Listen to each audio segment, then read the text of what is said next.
የሚያደርጉትን አያውቁምና አባቱ ይቅር በላቸው።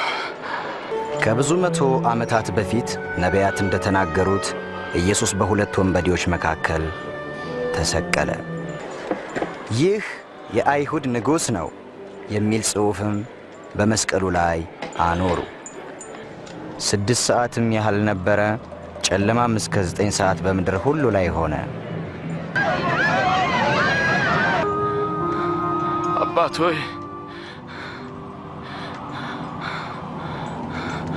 ነፍሴን አደራ በእጆችህ እሰጣለሁ።